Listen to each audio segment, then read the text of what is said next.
Parece que luto minhas guerras.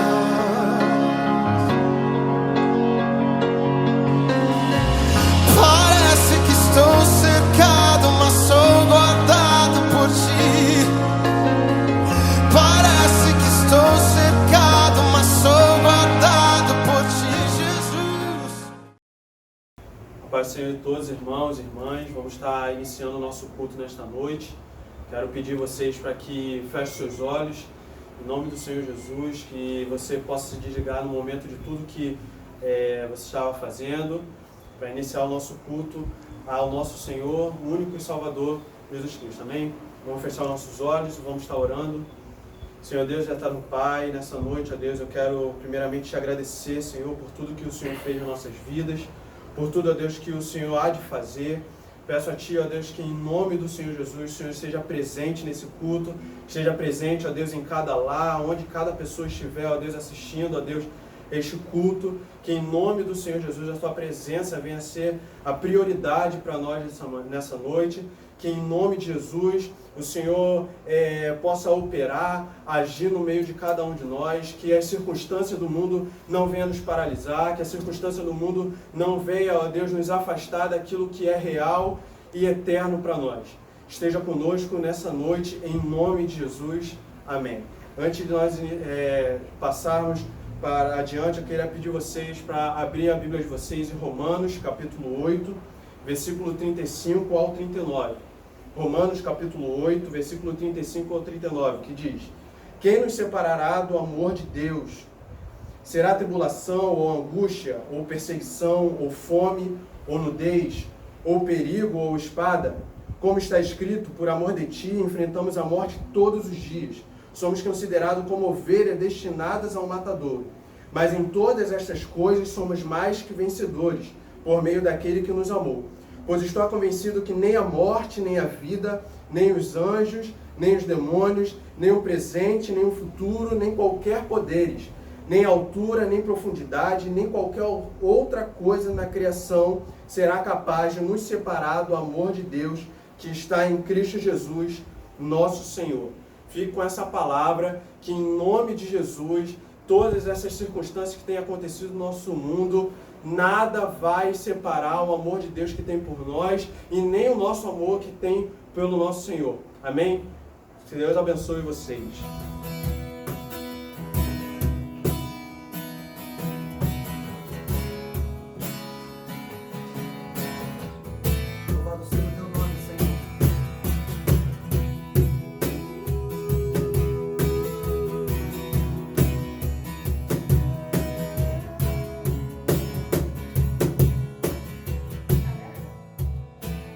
Para adorar-te, vim para prostrar-me, vim para dizer que és meu Deus, és totalmente amável, totalmente digno, tão maravilhoso para mim. Vim para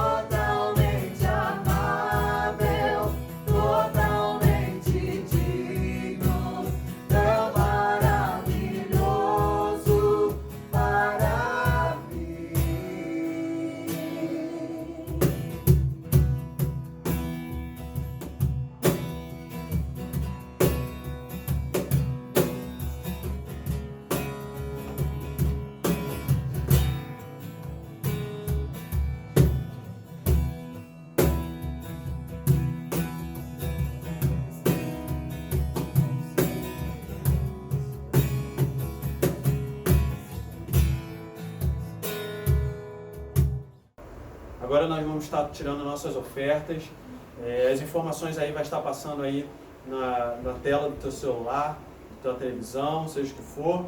Então acesse, vamos transferir, porque é muito importante nós tirarmos nosso dízimo, nossas ofertas. Nossa igreja nesse momento precisa da sua ajuda, precisa de você. Então Vamos ofertar ao nome do Senhor, amém? Feche seus olhos, levanta aí seu dízimo, sua oferta, e nós vamos estar orando ao Senhor. Deus, nesse momento, Deus, eu queria pedir a Ti que o Senhor esteja abençoando as nossas ofertas, nossos dízimos, que em nome de Jesus nós vamos dar ao Senhor o melhor, nós vamos te entregar o melhor. Então receba com todo amor e todo carinho aquilo que nós vamos depositar a Ti, Senhor. Não estamos depositando a homens, mas estamos, ó Deus, depositando a Ti para a melhoria da nossa igreja, para permanecer a nossa fidelidade a Ti. Em nome de Jesus, amém. Vamos ofertar.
Enche-me de Ti.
A paz do Senhor Jesus, meus irmãos e irmãs, que Deus abençoe você e sua família.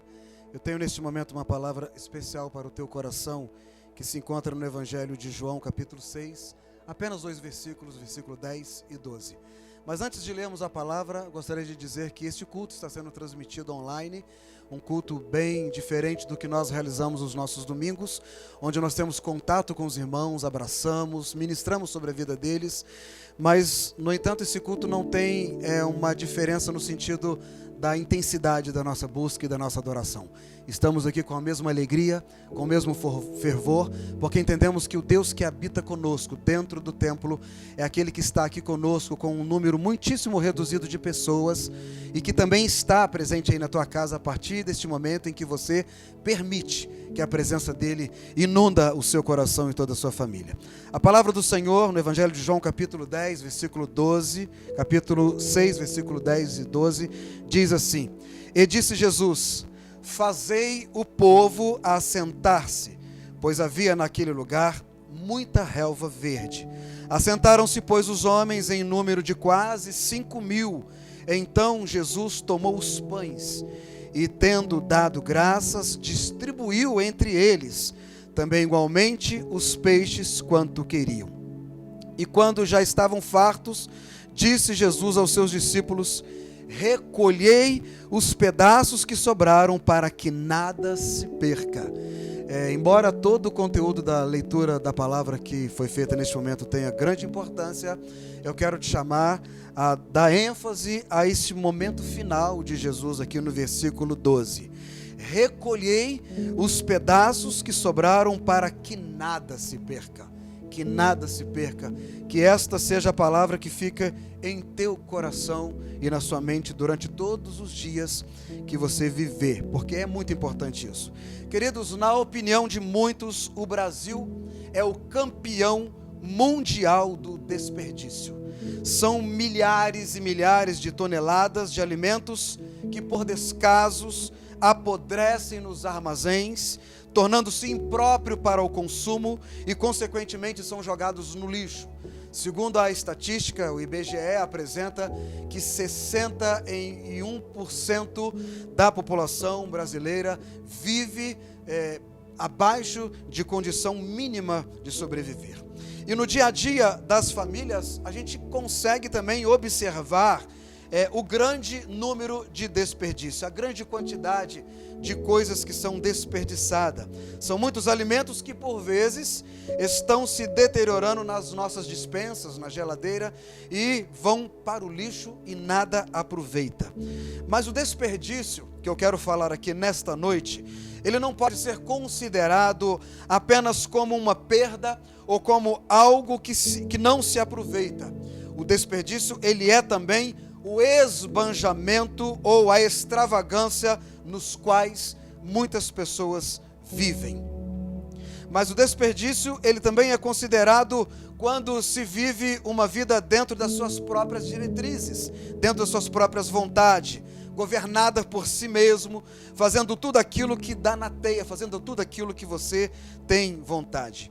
Conforme eu já falei, segundo o IBGE, 61% das famílias brasileiras vive endividada, 3% da população do Brasil vive em situação de vulnerabilidade alimentar. São dívidas e mais dívidas que começaram por coisas pequenas, bem pequenas, mas que num curto espaço de tempo elas se tornaram gigantescas. E a maioria delas por falta ou por má administração dos recursos que elas têm. E no milagre da multiplicação de pães, e já dentro daquilo que nós estamos vivendo hoje, nas circunstâncias que nós estamos vivendo hoje, que é essa pandemia, Jesus ensina algo tremendo para a multidão, para os discípulos e também para nós hoje que temos acesso a esta palavra. Jesus apresenta uma importante lição sobre o assunto em pauta, ou seja, o desperdício. Ao ordenar que os seus discípulos recolhessem todas as sobras, o mestre, que é o dono do ouro e da prata, aquele que nós servimos, ele dá um exemplo maravilhoso para se evitar todo e qualquer desperdício.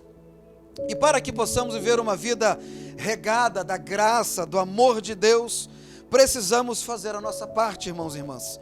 Precisamos entender o que significa o sacrifício, o que significa o desperdício para Deus, para a sociedade e para nós. E dentre tantos pontos que nós poderíamos elencar, eu quero destacar apenas 3 que julgo ser suficiente para a nossa reflexão nesta noite. O primeiro deles é que o desperdício é uma afronta ao Deus provedor. Pare e reflita sobre essa frase. O desperdício é uma afronta ao Deus provedor. Há muito desperdício de dinheiro, há muito desperdício de tempo, há muito desperdício de oportunidade, há muito desperdício de talentos e etc. Ou seja, todo tipo de desperdício é uma afronta ao Deus provedor. Sabe por quê? Porque nós oramos, nós servimos um Deus, nós clamamos a este Deus e Ele prover-nos de todos os recursos necessários. Mas dentro desse entendimento do desperdício, às vezes não paramos para refletir sobre a importância e do significado do desperdício, acabamos então desperdiçando os talentos que Deus nos dá, desperdiçamos o tempo que Deus nos dá, desperdiçamos dinheiro, desperdiçamos tantos valores que Deus tem nos enriquecido. Pedimos a Deus e Ele nos dá, e desperdiçamos o nosso tempo, por exemplo, ocupando com coisas que não edificam as nossas vidas. Perdemos parte do nosso precioso tempo com coisas que não nos edificam, com coisas que não nos fortalecem.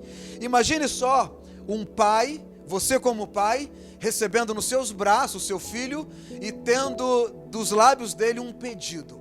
Quem sabe o seu filho te peça uma bicicleta, te peça uma viagem, te peça um passeio, te peça um dinheiro para sair com os amigos. E de repente o seu filho, ele faz mau uso daquilo que você deu para ele. Qual é o sentimento que vai nutrir o seu coração ao ver o seu filho desperdiçar de forma errada, de forma equivocada, de forma, quem sabe, sem prudência, quem sabe de qualquer forma que venha trazer ao teu coração uma grande tristeza?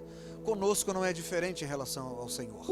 Deus nos enriquece de bênçãos, de prodígios, de milagres, e muitas vezes Ele olha para nós e nós não fazemos bom uso daquele recurso que Ele tem nos dado. O segundo ponto é que o desperdício é uma agressão à dignidade humana. Então, o desperdício é uma afronta ao Deus provedor. Quando eu faço mau uso daquilo que Deus proveu na minha vida, eu estou afrontando ao Senhor. Eu estou dizendo: olha Deus, o Senhor me deu, o Senhor me enriqueceu, mas eu vou fazer o que eu quiser. E a Bíblia, ela nos é clara ao dizer que se nós deitamos e se acordamos, é porque o Senhor nos sustentou. Ou seja, a porta de emprego que Ele me deu, foi Ele que abriu e eu preciso fazer bom uso dela. O emprego que Ele me deu, eu preciso fazer bom uso dele. Os recursos que Ele me deu, ainda que não seja aqueles que eu gostaria de ter no momento, mas foi Deus que me deu e eu preciso fazer bom uso dele. Mas não é somente uma agressão, uma afronta ao Deus provedor, mas também é uma agressão à dignidade humana. Sabendo que há inúmeras pessoas que vivem abaixo das condições mínimas exigidas para uma vida digna, isso não pode acontecer na minha vida, irmãos. Eu e você, nós não podemos ficar indiferente e alheio diante da onda do desperdício. Temos visto na televisão e na internet muitas pessoas entrando em supermercados e estocando alimento, mesmo recebendo a orientação de que não há necessidade disso. Há muitas pessoas fazendo uso de medicamentos sem receita médica, sabendo que há pessoas que dependem desses medicamentos para viver uma vida mais tranquila. Há muitas pessoas comprando o que nós precisamos usar, básico, o álcool em gel, em grande quantidade, impedindo que outras pessoas tenham acesso a este instrumento para manusear, para higienizar as suas mãos. Então o desperdício, ele pode levar uma pessoa a ouvir do mestre o que descreve o Evangelho de Mateus, capítulo 25, versículo 35, não é? Porque tive fome, não me deste de comer. tive sede, não me deste de beber, estive nu e não me vestiste, estive preso e não foste me visitar. Então, o desperdício é um problema sério que envolve todas as pessoas. E enquanto centenas de milhares de pessoas desperdiçam, ouça isso, enquanto centenas de milhares de pessoas desperdiçam, milhões de pessoas vivem sem acesso às necessidades básicas, mais extrema pobreza. Agredimos a dignidade humana dos nossos semelhantes quando praticamos atos de descaso e desperdiçamos. Em terceiro lugar, o desperdício é um mal que requer um tratamento urgente, agora, hoje. Então, nesta palavra, diante do que Jesus ensinou aos seus discípulos a juntar tudo o que sobrou para que nada se perca, ele nos ensina que o desperdício é uma afronta ao Deus provedor. Ele nos ensina que o desperdício ele é uma afronta à dignidade humana e, sobretudo, ele nos ensina que este é um mal que requer um tratamento urgente, ou seja, agora. Pastor, mas eu não desperdiço absolutamente nada. Tudo que sobra na minha casa eu uso para jantar, eu uso para comer no outro dia. Lembra que nós falamos de desperdício de várias coisas. O desperdício do talento, o desperdício do dinheiro, o desperdício que muitos crentes têm feito, do mau uso do seu tempo. Tem dedicado o seu tempo a tantas outras coisas e tem esquecido de dedicar parte do seu tempo a Deus, a ouvir a sua voz, a ouvir a sua instrução, a ouvir os seus ensinamentos. Então nós desperdiçamos também o nosso tempo e isso não agrada a Deus. E o desperdício é algo que requer uma intervenção urgente, porque a boa administração, mais solidariedade, mais prática integral do Evangelho, mais conscientização e questionamentos em relação aos gastos e investimentos, seja na família, seja na igreja, é muitíssimo importante para nós hoje. Vamos lembrar da parábola do administrador mau, aquele que é administrador mau seus recursos. Está lá no Evangelho de Lucas, capítulo 16, versículo 1 e 2, nos é o suficiente. O administrador de um homem rico foi acusado de estar desperdiçando os seus bens. Eu quero te chamar a refletir sobre isso. Você tem usado os seus bens, os seus dons, os seus talentos para a obra de Deus? Você tem dedicado tudo aquilo que Deus te enriqueceu para a obra do Senhor? Ou tem administrado mal? Ou tem afrontado ao Senhor e à dignidade humana? A fidelidade do Senhor, ela requer administrar bem o nosso tempo, administrar bem a nossa família, administrar bem as nossas finanças, administrar bem o ministério que não é nosso, mas que Ele confiou às nossas mãos. Então, queridos irmãos e irmãs, a má administração é um desperdício que requer um tratamento urgente. Jesus, ele poderia naquele momento ter convidado muitas pessoas, ter convidado uma rede de televisão renomada, ele poderia ter distribuído as pulseirinhas, ter estabelecido limites para grupo A, B e C, para assistir um grande espetáculo que ele ia fazer naquele momento. Aliás, Jesus ia multiplicar um lanche comparado à grande quantidade de pessoas que estava diante dele. Ele ia multiplicar aqueles pães e peixes e alimentar, segundo o texto, mais de 5.000 homens. Imagine o impacto que seria no ministério de Jesus, onde ele seria falado, onde seria reconhecido. Mas Jesus, ele não quis isso. Ele quis ensinar a multidão e aos discípulos que para que Deus viesse abençoá-los rica e poderosamente, eles precisavam administrar de forma bem os recursos que Deus havia dado a eles. Vamos lembrar do primeiro momento que Jesus faz? Ele pega os pães e os peixes, ergue aos céus e o que ele faz? Dá graças, Pai, graças te dou por esses pães e por esses peixes. E depois ordena que as pessoas assentem no chão. Deixa eu te falar uma coisa sobre a cultura judaica. Sentar no chão para um judeu, era o pior lugar que ele pudesse chegar. Era o nível mais baixo que ele pudesse estar. E Jesus estava ensinando: vocês, para receber o melhor de Deus, é preciso que se assente, é preciso que se rebaixe, é preciso que se humilhe na presença daquele que é todo poderoso para fazer infinitamente mais. Sobretudo, é preciso saber administrar os recursos que ele tem te dado. E nesse tempo de pandemia, nós precisamos administrar o nosso tempo com a nossa família. Então aproveite esse tempo em que você está recluso no seu lar, sem poder estar no shopping center, sem poder estar num parque, sem poder estar na praça, para orar junto com o seu cônjuge, para ministrar sobre a vida dos seus filhos, para inculcar a palavra de Deus na vida deles, para orar junto. Entenda que neste tempo de impossibilidade de estar lá fora, Deus está nos dando a possibilidade de administrar todo o recurso que Ele tem nos dado. Em nome do Senhor Jesus, faça isso com a sua família. Continue investindo, continue orando, continue acreditando, porque se Deus é por nós, quem será contra nós? Que Deus te abençoe, te guarde e faça resplandecer sobre ti a sua paz e te dê a sua bênção. Eu quero encerrar este momento convidando o Ministério de Louvor para nós declararmos, neste tempo de pandemia, que ainda que a figueira não floresça, ainda que a vide não dê o seu fruto, todavia eu e você, todavia nos alegraremos no Senhor. Ainda que as más notícias cheguem até nós, ainda que toda a gama de informação chegue até nós e tente nos amedrontar, meu irmão, minha irmã, todavia a nossa alegria no Senhor, ela jamais vai faltar, jamais vai acabar. Creia nisso e tome posse disso, em nome de Jesus.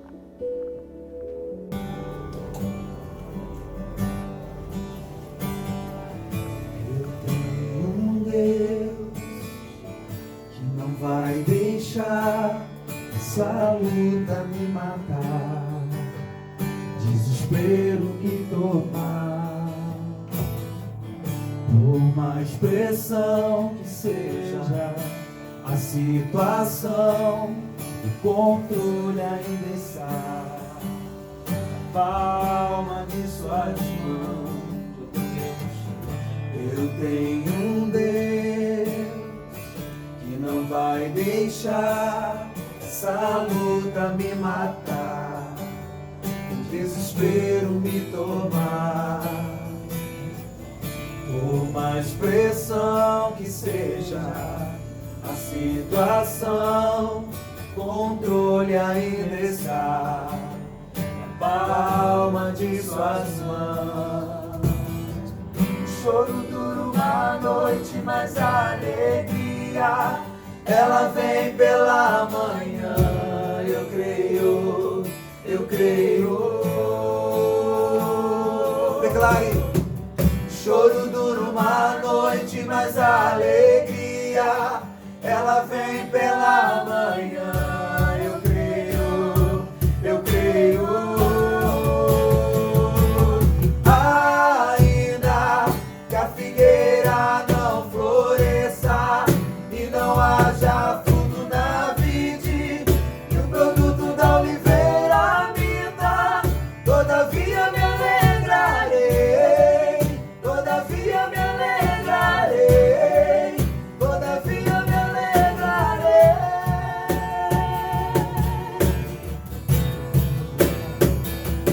Ainda que a figueira não floresça e não haja fruto na vide, e o produto da oliveira minta, todavia eu me alegrarei.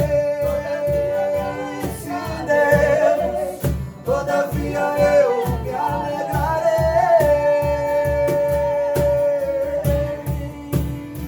O choro dura uma noite, mas a alegria ela vem pela manhã. Eu creio, declare comigo, eu creio. O choro dura uma noite, mas a alegria ela vem pela manhã. Sim,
te abençoe. Em nome de Jesus.